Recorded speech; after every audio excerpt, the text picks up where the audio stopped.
I'm going to be talking about my masthead ideas. I picked the name of my magazine to be Sound. The reason I picked it to be Sound is because it's quite a quick and easy name to remember, and it's quite unique. As in, I don't know any other magazine called Sound, as I was searching to see if there was one already. And I think it's easy because it's a music magazine, as I just said. And it's also one word, so I can easily spread it across the image or repeat it or have it as big as I want without having to worry about other words. Also, I just thought it made sense to pick it because in English slang, the word sound could also be used as the word to describe someone who's like cool or likable or something good. So that's also another reason I picked it because there's two meanings to it. So also because my magazine is aimed at teenagers or like young adults, so they would understand what it means. So there's two different meanings they can have, or they could be using it to describe the magazine because the magazine could be cool. So I explored with multiple different fonts. So the first one is called Once in a While.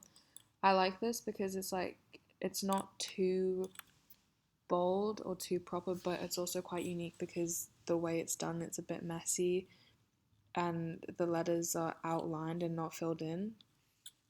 The next one is called Narcissus, and I like this one because I haven't seen a font like this before. It's quite unique, but I think it would be quite difficult to use for my magazine cover masthead because it it's quite distracting. So I don't want it to distract the audience from the main image, but I think I'd try it out.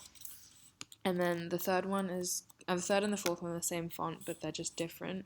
So they're called Crazy Crabs, and the first one is an outline of it, similar to the first one, and then the fourth one is it filled in, so that's the regular one, and then the first one isn't. And I think I prefer the outlined one, but I think if it was on a magazine cover, it'd be quite hard to see the outlined one because you need it to be quite bold.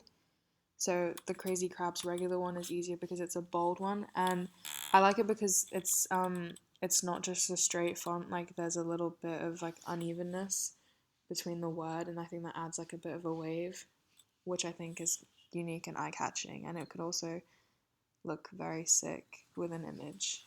So yes, these are the fonts that I explored.